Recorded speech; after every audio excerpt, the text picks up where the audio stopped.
Welcome to Real Estate Coaching Radio, starring award-winning real estate coaches and #1 international best-selling authors, Tim and Julie Harris. This is the #1 daily radio show for realtors looking for a no BS, authentic, real-time coaching experience. What's really working in today's market, how to generate more leads, make more money, and have more time for what you love in your life. And now your hosts, Tim and Julie Harris.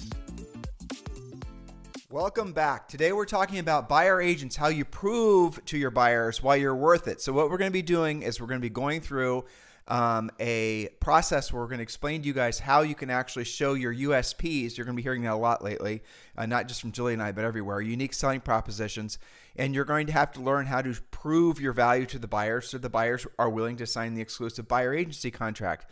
But before we get into our first point, Julie and I were just talking about a whole bunch of interesting thoughts that our coaching clients have been emailing and messaging and obviously telling us on coaching calls about how the industry is actually going to adapt to a mandated, required, exclusive buyer agency contract. And if this is the first time you've listened to this podcast, which is possible, let me just let you know that what's going to happen, we're assuming around July, is that every buyer is going to have to agree to sign not just your state agency form, which has been in place forever, but now an exclusive buyer agency form where the buyer's going to have to obligate themselves to work with you and only you, and it's have to clearly state that the buyer is essentially their buyer's agent commission is going to be an obligation of the buyer, unless obviously it's negotiated on in the actual purchase and the seller agrees to pay it, which, by the way, is how it's ultimately going to work. And if you're, again, new listening to the podcast, go back and listen to the past podcasts we've done on this because we've theorized exactly how all this will work out. And frankly, we're not that worried about it. But it does create an interesting challenge where who's actually going to be going and policing whether or not an agent who's working with a buyer has actually gotten an exclusive buyer agency contract signed? And won't it make it so that the agents who don't follow this new, let's just call it law, it might just be a guideline or a rule or something, it's going to make it the ones that don't, aren't forcing, let's just air quoting it, or mandating that their buyers sign it. It's almost going to give them an advantage in the marketplace because the buyer's going to be confused and the buyer's going to say, I don't want to work with Bob because he's requiring that I sign this exclusive contract. I'll just go work with Susie because she's not requiring that I have one, even though Susie is essentially breaking the rules. So I have no idea how they're actually going to go about or who's going to go about making sure buyers or agents are only working with buyers when they have exclusive buyer agency contracts. It doesn't even make any sense. Well, that's right. And of course, we're in a transition zone right now because assuming that this all gets accepted by the court, because we're not through the woods legally yet, but assuming that it does go as we think it will, we have until July 1st officially. However, straight from coaching clients, their boards of realtors, their brokers in some cases, are already putting in place some of these rules. The question is what you said. Number one, how strictly will this be enforced? And number two, at what point does it get enforced? There are some places that are saying you may not even show a home if you don't show your exclusive buyer's representation. Well, level off there. So let's just think about this, how it works on the listing side. Julie and I are working through all this real time. You guys are listening to us, okay? I know on the listing side, you can't put your listing in the MLS unless you have the contract signed. Correct. And oftentimes it's going through a process where maybe the broker or somebody's actually seeing the paperwork. True. Okay, but then it goes to the MLS. No paperwork, no MLS. Right. Now explain to me how that's going to work on the buyer side. No exclusive buyer agency contract, and someone's going to stop you from meeting that buyer at Starbucks and showing that house? Right. How is that going to work? I don't know. And who's going to be in charge of that, right? Yeah. That sounds like a mess to me. I think maybe ultimately, and again, forgive us listeners we are working our way through this as well, and there will be a lot of transitions, and it's not probably going to be exactly the same everywhere in the country, at least initially. That it may become something like that in months to come. But I think it may be sort of like your property disclosure and things like that, where, so to your point, when you put a listing in, you've got to have a listing contract, but you're not uploading your exclusive listing agency or your property disclosure. But once you go into contract, you have to have A, B, C, D, and E all signed. Well, maybe, but that makes sense. So if you were to actually make an offer, then you have to submit the paperwork to the listing agent. But prior to that, you couldn't put a house in the MLS unless you have an exclusive listing contract signed. So you're going to be, the whole thing's a mess. So anyway, if you guys, if you guys have any solutions or suggestions, put them in the comments, whether you're over on iTunes or Stitcher, Spotify, or certainly on YouTube. Let us know what you think, because even though this, rule, guideline, law even is in place, I don't know how they're going to enforce it, honestly. It just doesn't make sense. That's right. And do send us, I have some of these coming from coaching clients, some examples of how your brokers and your boards are trying to deal with this, because I think that's interesting. I will say how Julie and I did this when we were when we had a real estate team. So when we were selling real estate in Ohio, and we were selling between 100 and 200 homes per year. At one point, we had 7 buyers agents. Like 3 of them were selling real estate, 4 of them were training. Usually that was the ratio. And what we would do is we would require that the buyer's agents meet with the buyers at our office or, someplace, and give an actual presentation in person. That is a flip chart presentation that was essentially showing all the buyer what the USPs were for choosing to work with that buyer agent. In other words, the buyer's agents was trying to prove their worth to the buyer as to why that buyer would want to choose them. It's an extra layer of professionalism that we were doing back in the 90s. All right. That's how long Julie and I have been in belief that the buyer agent commission was going to go away. Now, that's the reason we did it. So ultimately, what the output of that presentation was, the buyer's agents had to present to the buyers was going to be 3 things: a buyer agent, a normal, agency form signed, an exclusive buyer agency contract signed, and a net sheet signed. In other words, we wanted the buyer's agent, after our buyer agent who worked as part of our team, we wanted them to actually have gone through the formalized process, showing the presentation, and then the result would have been the buyer committing themselves to work exclusively with that buyer's agent. Because what we were doing is we were wanting our buyer's agents to understand, just as we had, Julie and I were originally our own listing agents, and then we ended up having a couple other people who go on listing appointments for us. But what we wanted the buyer's agents to understand is, just like the listing agent didn't really accomplish their goal of listing the home unless they had all the paperwork signed, the same is now going to apply on the buyer's side. That has been in place for not just Julie and I's team when we sold real estate, but really most of the top producing agents for generations. So none of this is really new. Some of you who are coming to this information about buyers agents commissions and all that with your mouths open and not understanding how the world's really going to adapt to this. Many of the top producing agents, and certainly our coaching clients, we've been coaching agents to do it this way forever. And speaking of our presentation and our process, that is part of the Premier Coaching Program. I forget what level it is. It's not the first level. It's like level 4 or something. Yes. But the exclusive buyer's agency process is something that you guys all need to be adapting to right away, whether you're a team broker or an individual agent. And in our Premier Coaching, you actually get a completed presentation. Now, this is not the presentation we used back in the 90s. We've updated it, obviously, over the years, and we're in the process of doing it again. Mm-hmm. And this presentation is what all of you must have when you're working with buyers, because we're going to suggest strongly that you actually do comply with whatever the most rigid interpretation of these new guidelines are. And you do have a formal process in place. You do have a agency form signed and an exclusive contract signed and a net sheet signed. And I'll tell you why ultimately. Because it's really going to make it so that that buyer is going to be a real buyer and not just a tire cooker.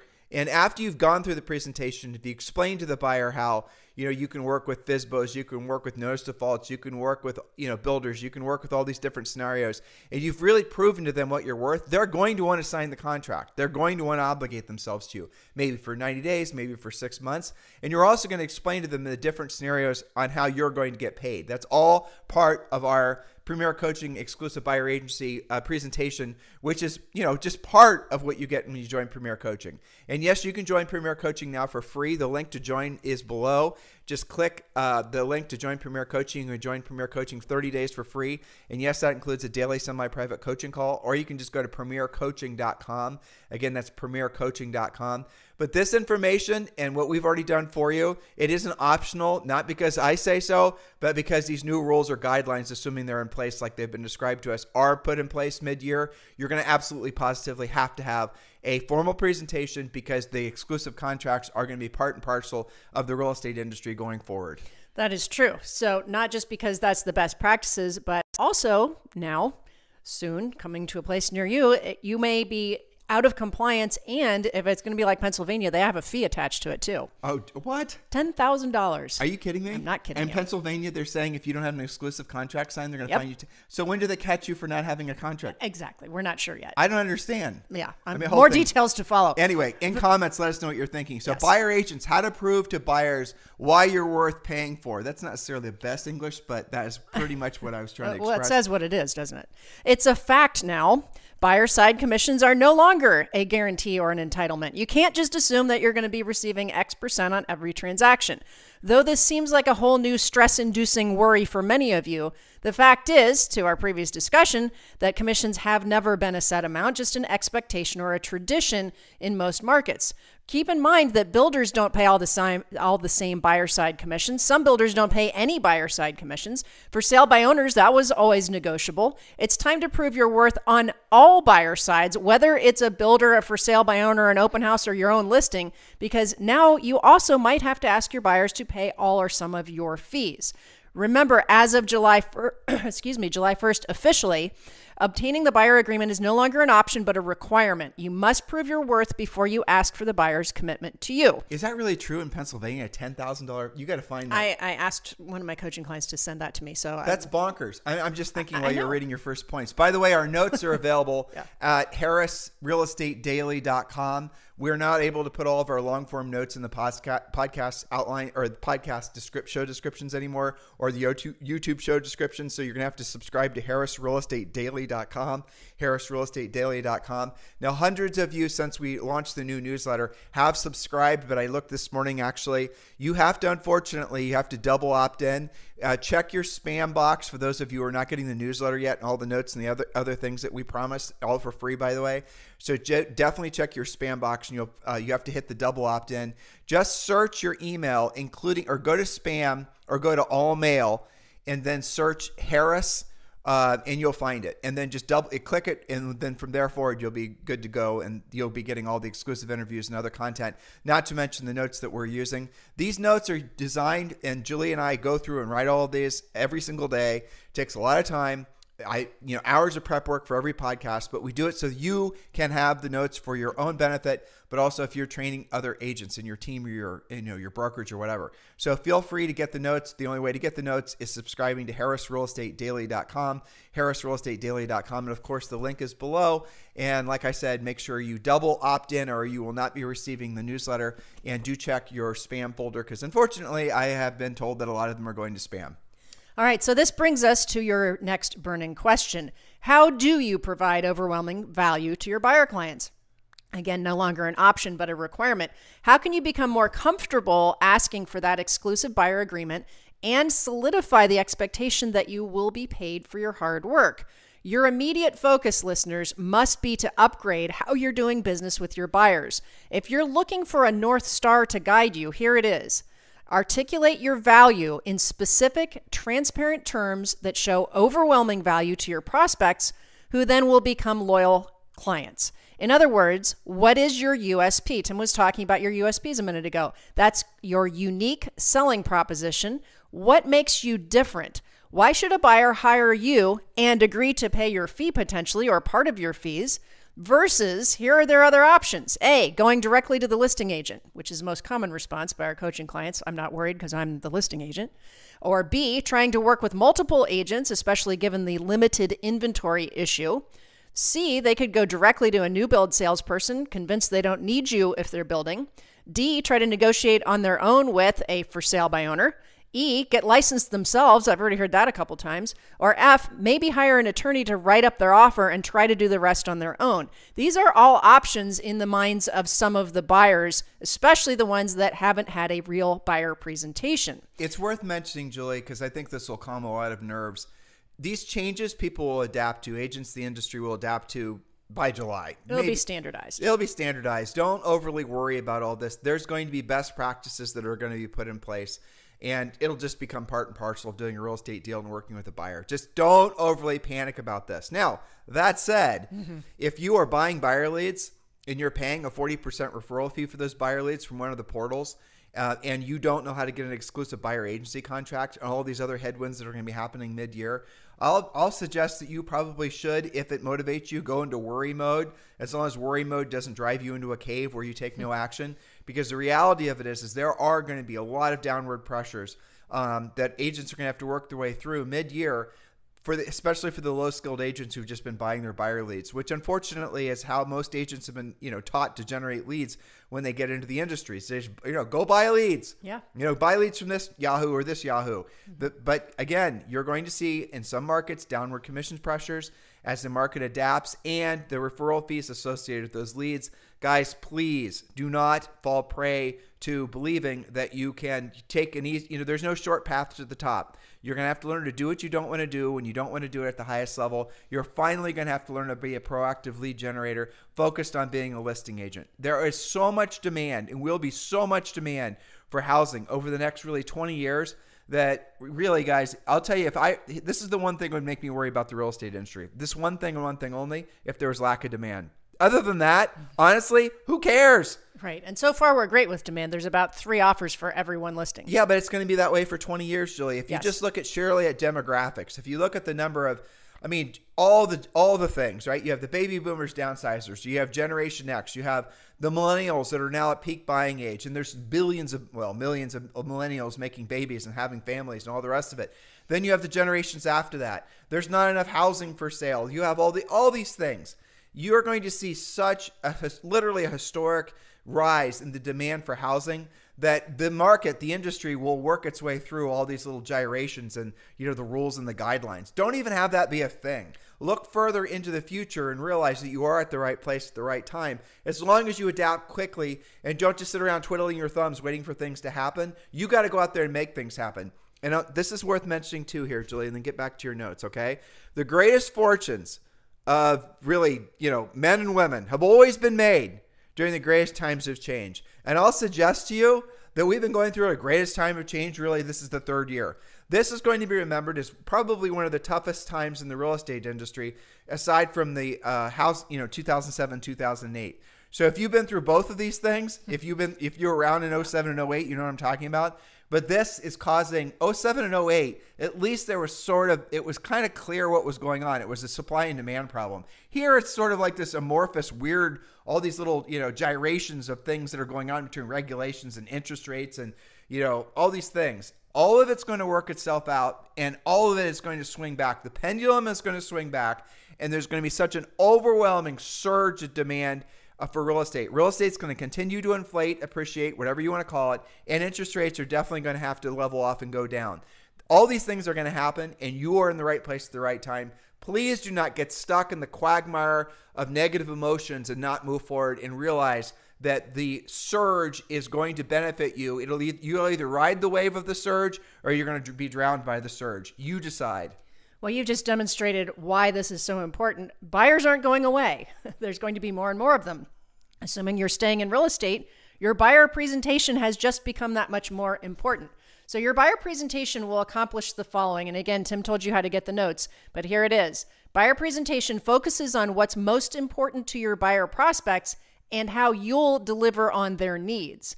You're going to also explain the actual buying process. What happens first? This is where you talk about the importance of getting pre-approved, having proof of funds, etc. You're going to discuss what they can expect from you and what you'll expect from them, like loyalty and the potential of paying all or part of your commission, for example. We highly recommend, and our buyer presentation includes, a risk reversal feature, such as a home buyer guarantee. That's where if they're not happy after a year living in their home, you'll sell it for free. Or some kind of an easy exit listing from the buyer agreement if for some reason they're unhappy, or maybe they just decide buying isn't right for them right now. We did both of those, and that's all part of our buyer presentation. When that's part of the Premier Coaching. Is, if you buy, I don't remember the exact language it was written so that it rhymed. Mm-hmm. Julie and I were amateur rappers back when we were originally writing all this, right? But the gist of it is if you're not happy with the house you buy, for up to 12 months after you close on it, we'll sell it for free. In other words, there's no listing commission.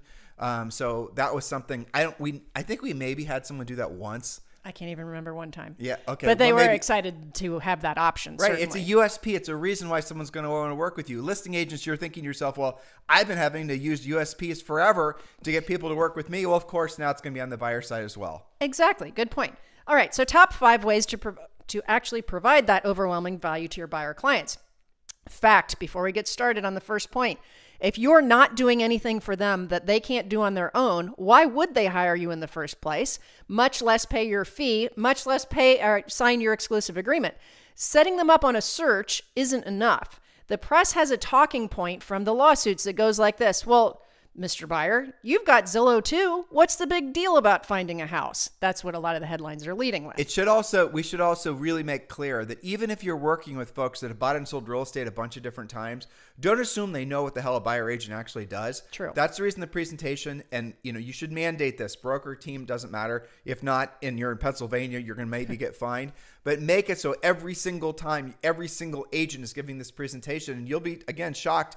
Oh, I bought and sold 1 million houses. I know what you guys do. You open doors. Well, you don't know all the rest of the stuff we do. Then the presentation is going to explain it, and that's what's going to instill the value and create the USP amongst the other things that we teach you how to do in Premier Coaching. Exactly. So remember, your goal is to provide such overwhelming value that you're all they talk about to their friends. Remember, when somebody's buying or selling real estate, they're already talking about that with their friends. Now they're going to talk about what a killer job you're doing. Could you provide such value that getting the agreement signed is no problem? Yes, of course you can, but only when you follow the process. Use a proven presentation and ask for the commitment. The definition of a close, as in asking for their signature, is the logical ending to a great presentation. So there's more to this because, this is the podcast, not the coaching program, but we're going to cover 5 things that provide value. Number 1, present to your buyer clients as professionally as you do for a listing client. You can, of course, use our buyer presentation where you outline exactly what the buying process is, what your role is, what the buyer's role is, and how you'll work together to accomplish their goals. Remember that all professionals use a contract. You can't even get a filling at the dentist without signing an agreement. So don't be weird about being professional.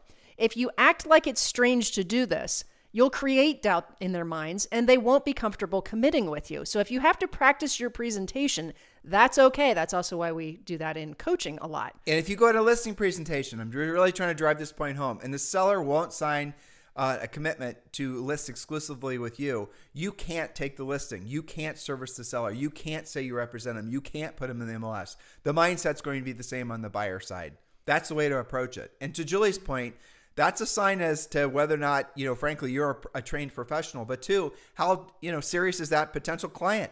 If they're not willing to actually sign any paperwork to commit to work exclusively with you, you tell me another professional that's going to work with a client or a patient who hasn't already signed an agreement on how the service provider is going to get paid. You guys get it? This should be seen as a differentiator in the marketplace.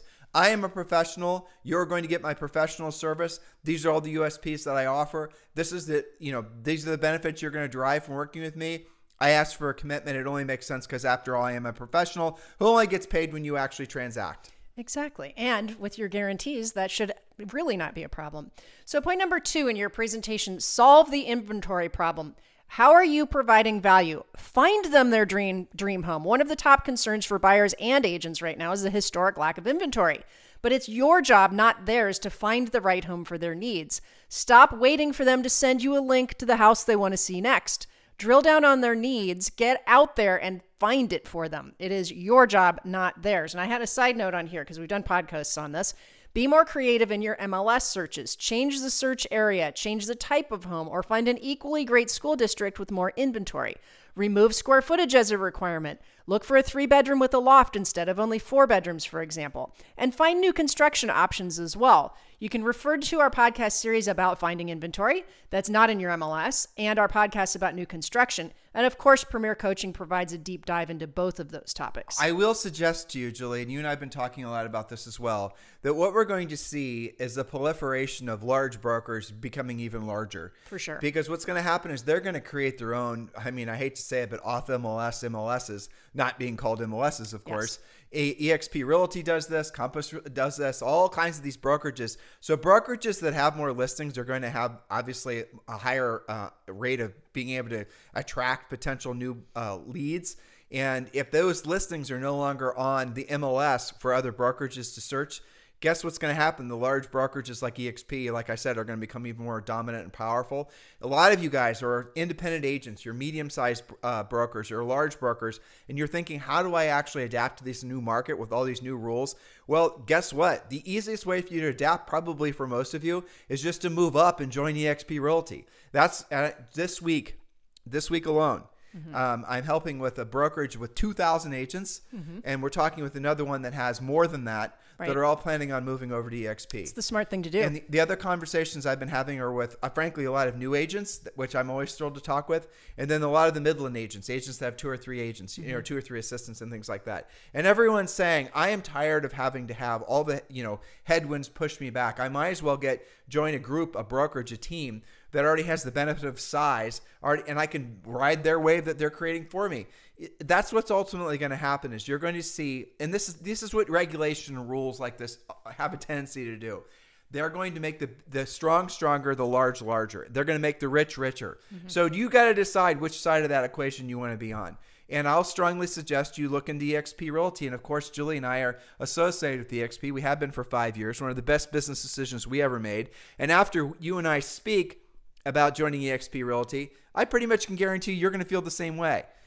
There's 2 paths you can follow. You can check out more information about EXP Realty by going to our website, and the link is below. It's whylibertas.com, and learn more about our EXP Realty group and why thousands of agents and brokerages have joined with us.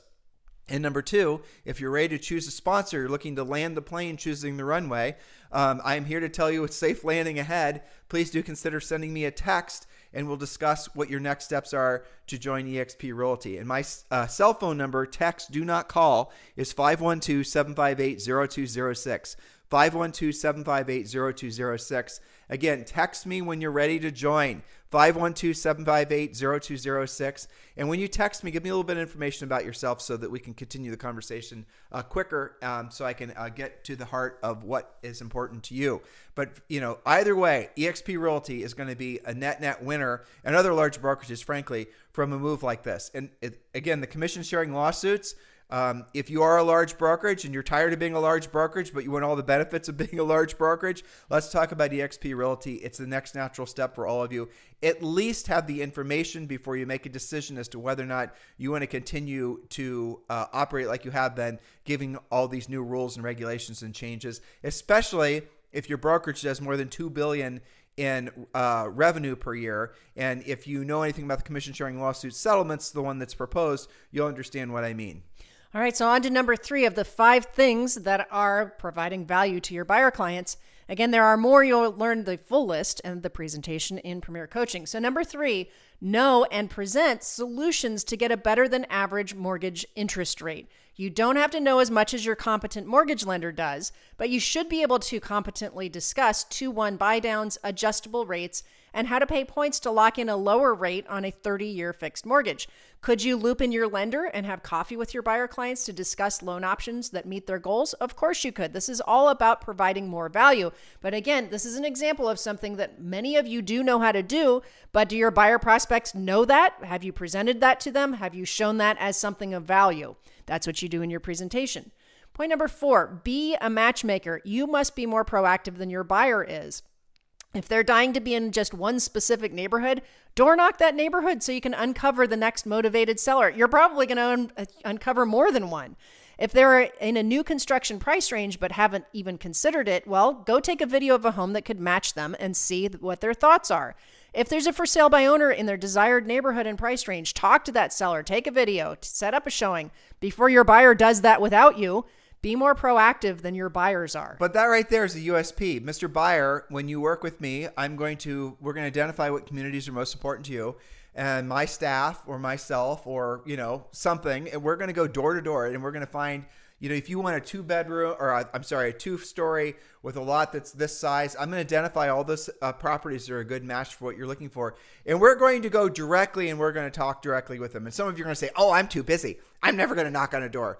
I'm going to just mail them something. I'm going to blah, blah, blah, blah. Okay, well, guess what? When you're competing for that buyer and you're trying to get them to sign the exclusive buyer's agency agreement, and the agent you're competing with is going to actually explain to the buyer that they're going to go door to door and actually do the real work, and you think you're going to be able to, win that relationship with that buyer because you're going to mail the potential sellers postcards, you're going to lose. And here's how the buyer agent's going to do it. They're going to go out there and they're going to start doing videos, and they're going to start posting them on social or sharing them directly with the buyer, showing them knocking on the damn door, substantiating their value. And if you don't think that's going to give those buyers agents, this is what's going to happen. These types of things is how it's going to evolve. You're going to see certain buyers agents are going to become absolute monsters at selling real estate. And the buyers agents are going to have to start forming teams of other buyer agents are going to work under them. And that's what's going to happen. An emergence of, you're going to call it a new business model, but I'll say it's an emergence of agents who are actually seeing this market for what it is. Remember what I said, the greatest fortunes of mankind have always been made during the greatest times of change, because people that are ambitious see the change as an opportunity, and they take advantage of everyone else who is hiding in the shadows waiting for the storm clouds to clear. And that's what happens in a market like this. It creates new opportunity for new people. That's right. What you're seeing is the emergence of the buyer side being nearly as competitive as the listing side. For sure. And, for a long time, there were agents that could just get by on buyers because it was easier. But now we're seeing that change, and you are being forced to be more professional, which naturally means it will become more competitive. I'm going to tell you guys a quick coaching story, and I know you're pressed for time, Julie, but I'll be quick. Mm-hmm. So I had a coaching client, and the coaching client was this was in a $3 to $5 million price range in like the Bird Streets of Beverly Hills or something like that, right? Really expensive, high end. And they had a buyer that only wanted to buy something with a tennis court. The house could even be marginal, but they wanted to flip in tennis court. Gotcha. And they wanted the tennis court to have been there for so long and they love to play tennis, obviously, that the neighbors couldn't fight the fact there was a tennis court, because they wanted to build a tennis court at their present home, but the neighbors all basically rallied against it actually happening. So you guys are following me here. So what did I help this client do? We went and did a search. We did obviously a property search using all the normal means. We didn't find enough. And then what we did is we used essentially, because sometimes for some reason in some of these older neighborhoods in LA in particular, the tennis court wouldn't have been necessarily mentioned, so you can't search by keywords. So we did actually a Google Earth search of this particular area where this person wanted to live. And guess what? You could clearly see the houses with the tennis courts. There were only 5 or 6 of these houses. And here's where it gets interesting. I told that agent to then go door knock those houses, and they wouldn't do it. They wouldn't do it. Oh, they're too important. I even, rewrote a script. I walked them through it. We role played. Their ego was too big to actually go out and door knock. And here's what happened. You guys ready for this? They told that buyer that they're going to go and they're going to mail letters to this particular community where these particular houses are with these particular, and they told the buyer how they went about finding the houses. The agent then said, I'm going to mail letters. The buyer wanted the damn house with the damn tennis courts, went and door knocked to themselves, bought the house directly. It did find one of the sellers that was willing to sell, cut the agent out. Agent laziness cut that agent out of maybe making $100,000 to $200,000. There are quite a few stories like this that we've heard from coaching clients. This is not an unusual thing. Remember, the point is you have to be more motivated and more proactive than your buyers are. Otherwise, you can't complain about that type of scenario happening. I had a coaching client in Texas tell me the same thing, that the person was very serious about a certain neighborhood, just like your story. And they wanted, I think they had to be on the river or on a lake or something like that. And the buyer literally went door knocking themselves, found somebody who had a lot. So not only did they buy the lot, but they also found a builder without this agent. This stuff, we're not making this up. This is somewhat symptomatic of a tight inventory market, but it's also symptomatic of lazy agents. It's spoiled agents. One you can fix, the other you can't. Well, it's because you guys are still in your minds. You're emotionally riding on the fact that FOMO was going to basically make up for lack of skill. In other words, buyers were going to buy because they wanted to buy. Sellers were going to sell because they wanted to cash in their checks. Do you guys all see how that's not going to work in this new world? Look, I hate to say, well, I don't really hate to say it, but I kind of hate to say I told you so. But we really did know that this was happening. Those of you who've been with us for a long period of time, we have been anticipating there to be radical changes in the very foundation of how transactions were going to happen for decades.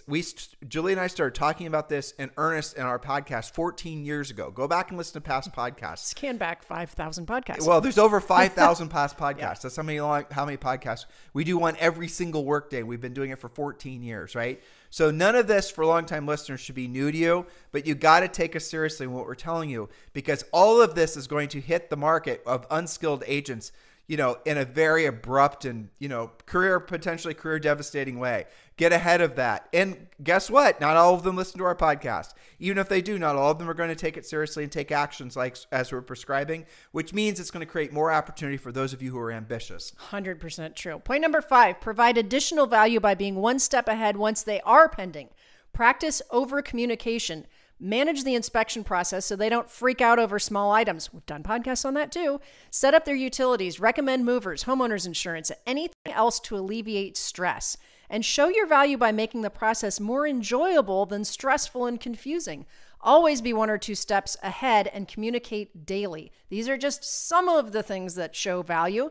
If you're not talking about this in the form of a presentation, you are not going to get that form signed, and that's no longer an option. So I'll let you close because I've got to get to a coaching call. Yeah, you do. Well, this is a good time to wrap up today's show. So listen, thanks to the hundreds of you, 600, almost 700 of you, they've given us 5-star reviews over on iTunes. But here's the thing, thousands, potentially 10,000, 15,000 of you are going to listen and download today's podcast. You have got to, feel a little bit guilty for listening to the podcast. I'm kind of joking, but not really. And getting so much benefit out of it for so many years and not having given us a 5-star review over on iTunes. So please do so. It's your meager price of admission for continuing to benefit from this podcast. And I realize some of you are listening to this podcast and it is your coaching. It is where you're learning. And I appreciate that. Some of you aren't in a position where, you are going to be able to move forward unless you actually take action on some of the things we're teaching you on this podcast. It is our pleasure and our honor, but please do pay it forward and give us a 5-star review over on iTunes with a comment, a comment as to why you like the podcast, because iTunes is essentially the epicenter for all other podcasts. And when you give a 5-star review, it helps for the, you guys know about all this, right? It helps for all the widgets to then recommend our podcast to other potential agents. So please do that. I'd certainly appreciate it. All right, enough begging and pleading. You guys have a fantastic day. We'll talk with you on the show tomorrow. This podcast is a part of the C-Suite Radio Network. For more top business podcasts, visit c-suiteradio.com.